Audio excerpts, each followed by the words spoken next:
1993 was a banner year for Sylvester Stallone. While he had started off the 90s on shaky ground due to the failure of Rocky V and his two comedies, Oscar and Stop or My Mom Will Shoot, the back-to-back success of Cliffhanger and Demolition Man re-established Sly as one of Hollywood's biggest action heroes. For his follow-up, he would pick another action flick, albeit one that embraced elements of another genre that was quickly gaining popularity in Hollywood, the erotic thriller. Put all this behind you now, or the past is gonna eat you alive. I know what I'm talking about. I have to go. Wish me luck.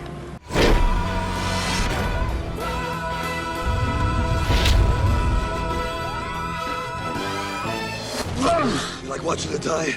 You like taking them down? Now I'm taking you down. You're finished in the agency. You're going no higher. You're as dead as those people in the river. We both are.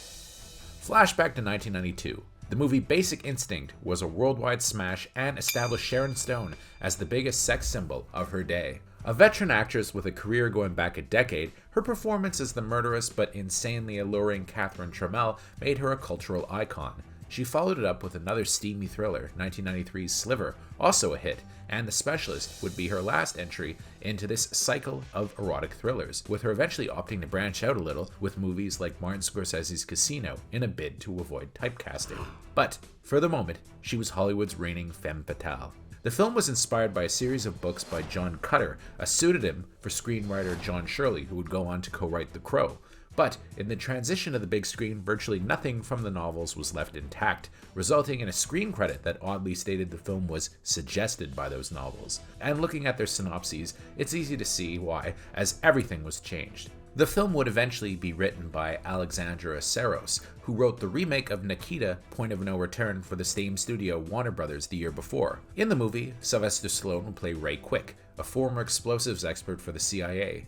When one of his bombs takes the life of a young girl, he quits the agency and becomes a killer for hire. He's hired by Stone's Mae Monroe, who wants him to eliminate a Miami crime family that's run by a father-son duo played by Rod Steiger and Eric Roberts. After all, you're about to give me a new life. Really, when? When you kill those three bastards. When he starts picking off members of the family, a bomb expert played by James Woods is brought in, with him having been Quick's old handler/nemesis in the CIA. But very soon, Quick realizes that Mae has become the lover of one of his targets, leading him to question who is playing who. First rule, don't go near them again. Second rule, don't contact me. I'll contact you. Maybe I can help you. In a lot of ways, The Specialist is the kind of movie that could have really only ever been made in the 90s, as it's part of two very interesting cycles that were going on at the time. One is the erotic film cycle, while the other is a series of movies that came out during the mid-90s about bomb making. Speed and Blown Away had both come out the same year, but the thing that made The Specialist unique in this mini-cycle is that, this time, the bomb maker was a hero. Within a few years, CGI would make old-school pyrotechnics a thing of the past, and the movie is fascinating to watch when you consider how much practical action there is. When it came out, The Specialist was reviled by critics. Would you send it to me? Get rid of this asshole.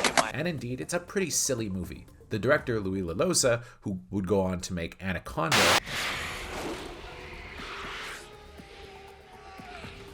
films the movie like it's probably the most expensive episode of Red Shoe Diaries ever, and it all comes together like a really pricey direct-to-video erotic thriller. It's not helped by the raunchy sax score by John Barry of the James Bond series,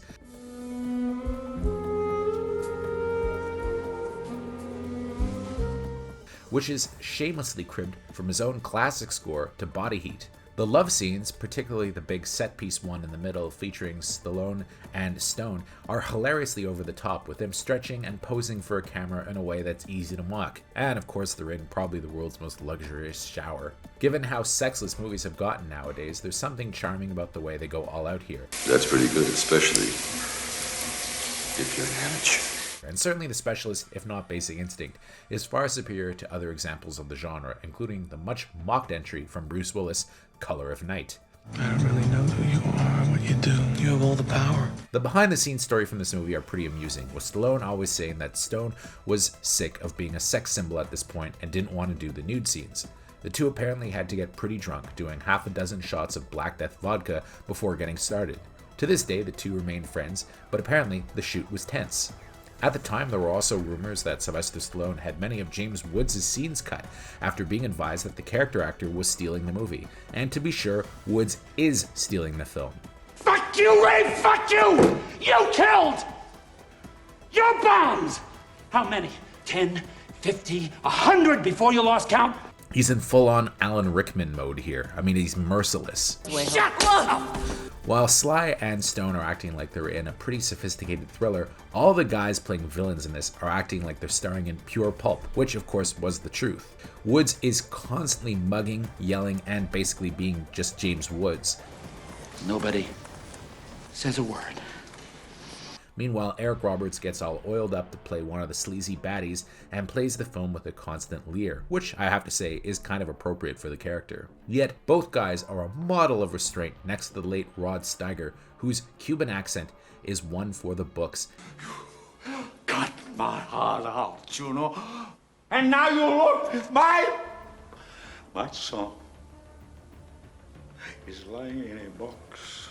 And he does everything short of cartwheeling from scene to scene to make his presence known. His efforts would earn the legendary actor a Razzie nomination, and I even remember James Woods mocking his accent on Entertainment Tonight.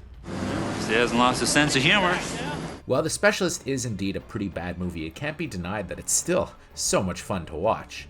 In the 90s, it was probably viewed as a crushing disappointment for all involved, but it's a goofy joy nearly 30 years later with a fun soundtrack of songs by Emilio and Gloria Estefan of the Miami Sound Machine, and this really leans into the sexy, seedy Miami atmosphere. Stone, despite still acting as a quasi-femme fatale, also gets to branch out a bit with her character ultimately being revealed as heroic, with her trying to avenge the murder of her parents. However, it's bizarre that she's supposed to have been a little girl when she watched Eric Roberts murder them, but years later, they seem to be the same age, and indeed become lovers. I get that she's trying to trap him, but seducing the man that murdered your mom and dad, and then becoming his girlfriend? Ugh. Stallone fans have always been kind of divided on this one, as it lacks the traditional action you'd get in something like Cliffhanger or Demolition Man. It's more of a thriller, with Sly using bombs rather than brawn to eliminate the bad guys. However, you can tell the studio was probably a little bit worried about there not being enough action, so they tacked on a bit where he beats up a bunch of ruffians on a bus who won't give up their seat to a pregnant lady. Show him, Sly. I believe there's a vacancy. As Sly was in the middle of a resurgence and Stone was at the height of her fame, The Specialist was a pretty decent-sized hit for Warner Bros., with it earning $57 million domestically. The critics didn't like it, but hey, audiences sure did. And that's probably about the same amount of money that Demolition Man made, while it was an even bigger hit worldwide. Yet its box office was hampered in the second weekend when Pulp Fiction opened, and may or may not have stolen its crown as the weekend's top movie in a hotly disputed race at the time. We happy? Yeah, we happy. In the end, it was no Basic Instinct, but it proved to be Stallone's last North American hit of the 90s. What went wrong? 4 words. I am the law. The law doesn't make mistakes. Really? Then how do you explain what happened to you? Until then, The Specialist gets a decent 7 out of 10 Stallones for me if you take it as a piece of likable cheese. If you're doing it as a real movie, then it's probably more of a 3 or a 4 out of 10, but as pure cheese, I give it 7 out of 10 Stallones. Here's a tip. No failsafe. I should pass.